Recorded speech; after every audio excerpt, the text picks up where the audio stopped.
Hello everyone, Assalamu alaikum. And thank you for being here today. I'm excited to share insights from my research on a critical topic, breaking through the glass ceiling, experiences of Indonesian women academics in reaching the peak of their careers. This research, a collaborative effort by Nursyawal and Kiki Zakia, unveils the subtle yet significant barriers women face in their professional ascent. The image you see here powerfully represents the glass ceiling, an invisible barrier that many women encounter in their professional journeys, especially when aiming for top leadership roles. Every academic professional, of course, has expectations for a career as high as he or she can afford. As in the picture, normally, every young lecturer dreams of reaching the top of the professor's academic position. But the reality is that over time, compared to men, the number of women admitted has fallen. In Indonesia, young lecturers are accepted as guest lecturers, or permanent lecturers without fixed positions. After 2 years and meeting the administrative requirements, he or she can start on the academic career path to become a young lecturer, called an assistant ali. After that, by meeting more administrative requirements, the career can rise to become a lecturi, then lecturi kafala. To move forward, more cumulative administrative grades are collected, the lecturer's career can continue to rise, until the professor. That is the normal way. But for women academics, the story is somewhat different. As in this picture, the number of female lecturers in entry level is higher than male. But over time, the number of female lecturers has decreased significantly, especially those who have achieved professorship. Today, we'll be exploring the career paths of women in academia, understanding the unique challenges and triumphs they face as they ascend to higher positions. Let's start by looking at some numbers from Indonesia's Central Bureau of Statistics, BPS, regarding female academics. This graph illustrates the distribution of lecturers based on age for both male and female academics. As you can see, the number of male lecturers who have reached the retirement age has relatively not changed much. However, the number of female lecturers as soon as they reached the age of 36 immediately dropped and continued to fall. So the number of female lecturers who are still serving as lecturers with professorial titles is far below men. So, why is that?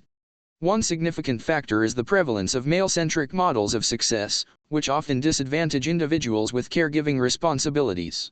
This bias can inadvertently hinder women's career progression, as traditional academic structures may not adequately accommodate the dual demands of career and family. Another crucial point is that women's relationship status, particularly for partnered women, can make them perceived as less movable and thus less desirable hires. Women who are bound by marriage are often considered to be unable to carry out the task of traveling far and in a long period of time, to do research or campus community services. This bias, interestingly, is typically not applied to men. Furthermore, that low quality of academic performance causes women's organizational commitment to be affected as well. Another consequence is that women experience conflicts between work or family.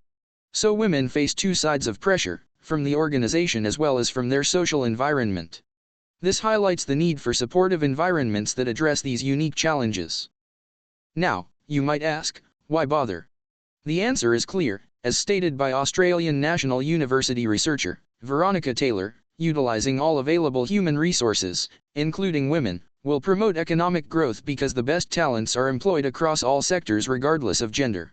This aligns perfectly with Sustainable Development Goal, SDG, Section 5, which emphasizes establishing legal frameworks for gender equality and female leadership in all sectors. This global agenda underscores the importance of our discussion today.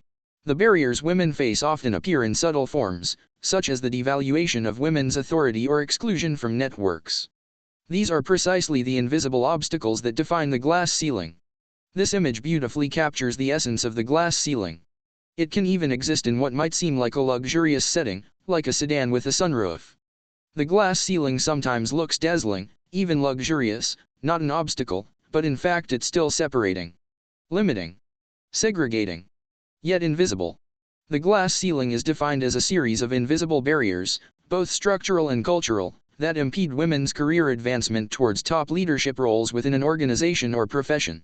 The term itself first appeared in a 1986 Wall Street Journal article by Carol Himowitz and Timothy Shellhart. Research on the phenomenon of the glass ceiling has been extensively conducted in various contexts. Eagley and Carles, 2019, The Leadership Labyrinth, explain how gender biases affect performance evaluations and promotion for female academics. Morley's, 2021, study on microaggressions showing how seemingly neutral daily interactions can create systemic barriers to the career advancement of female academics.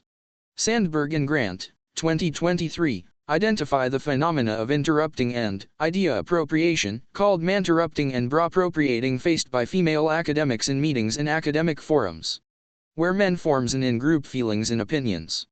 Richardson and Morgan, 2024, conducted a phenomenological study on female academics at European universities. Santos and Lopez, 2023, examined the experiences of female academics in Latin America. There's an empty spot, a research gap, that leaves us an empty room to do a phenomenological study of the female academics' experience in negotiating their identities and gender roles in Indonesia culture context. This brings us to the research. This research focuses on how Indonesian female academics interpret and negotiate gender roles in achieving top academic positions.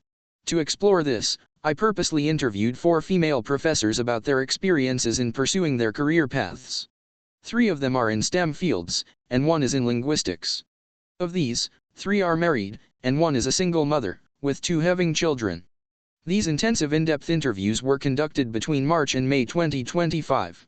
I had already established a rapport with them as a fellow academic prior to the interviews. As stated by Littlejohn and Foss, 2023, Communication Phenomenology, which focuses on how meaning is formed through interaction and life experiences, Lebenswelt, is highly relevant for understanding how Indonesian female academics interpret and negotiate the glass ceiling. Moving on to the findings, utilizing Bloomer's symbolic interaction theory, the study reveals that these academics perceive their social environment as supportive rather than restrictive. This is an important fact because all informen experienced significant identity crises along the way through the career path, especially while studying at postgraduate level.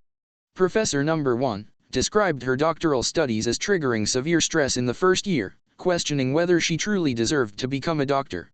Professor number 2 told in the early achievement as doctoral candidate she constantly felt like she has to pretend to belong in academic spaces, especially during international conferences because she was often the only Indonesian woman there. These crises, however, became transformative moments. A panic moment. Professor number 3 adopting her husband philosophy to encourage herself to move forward. It was Sejati philosophy that is courage, hard work, communicative. The motto became her communication compass, while Professor number 4 embraced no free lunch principles that emphasized earning every achievement through dedicated effort. So the social environment, husband, grandmother, sister, campus colleague, even neighbor become extended family, because both of the father and mother, they often have to leave their child at home for a long period of time. It is their support system. This is a key distinction, contrasting with Western gender equality constructions, which often highlight conflicts between work and family commitments. Indonesian thought appears to differ. While campus organizations show no overt discrimination, the professorship is often perceived by extended families as an extraordinary achievement for a woman, whose primary role is traditionally seen as domestic. Yes, traditionally, Indonesian women still considered as a queen of the house, therefore when the woman academia received her professorship, they perceived it as an extraordinary. They even organize a Thanksgiving party. However, marriage and child-rearing are viewed as voluntary and negotiable roles. In our discussion, we found that identity crises served as catalysts for communication evolution. Self-doubt transformed into authentic communication and a sense of community responsibility. Philosophical frameworks guided their interactions, integrating professional identity with cultural values. Communication strategies adapted to balance assertiveness with societal expectations. There was also a clear recognition of subtle biases around motherhood impacting professional commitments. Success was viewed not just as individual achievement but as having a broader community impact. Participants emphasized broader responsibilities associated with their roles. Furthermore, the integration of spiritual values significantly shaped their perspectives on success and professional identity. In conclusion, identity crises and communication strategies significantly affect female academic career trajectories. These women demonstrated remarkable ability in negotiating gender dynamics and redefining success beyond traditional metrics. The social environment plays a significant role as a support system, allowing the traditionally domestic role of women to be negotiated within their academic careers. Based on these findings, I offer a few suggestions to leadership practices in academia. First, do promoting an inclusive environment within academic institutions. Secondly, developed robust support structures specifically for female academics. Thirdly, shifting towards collaborative and impact-oriented success metrics, moving beyond purely individual achievements. Now, let's address the limitations of this research. The focus on successful academics who have already achieved professorship may not fully capture the experiences of those who faced similar challenges but did not reach senior positions. Therefore, future research should examine the experiences of women academics at various career stages, and importantly, those who may have left academia. Another limitation is that the focus on STEM and related fields may not fully represent experiences across all academic disciplines. Comparative studies examining communication strategies across different academic fields and cultural contexts would greatly enhance our understanding of these phenomena. Before ending up this presentation, I'd like to express my sincere gratitude to my supervisor and the esteemed professors who graciously participated in this research and allowed me to disturb them during their valuable time. This article utilized various search engines for academic journal articles, including Annie's Archive, Consensus, Publish or Perish, and ResearchRabbit, as well as the Quillbit translation tool to facilitate the research process. Thank you all for your attention. I truly appreciate any suggestions you may have to improve this research. Please feel free to reach out to me via email at mang.sawal@gmail.com or WhatsApp at +62812 003 0037.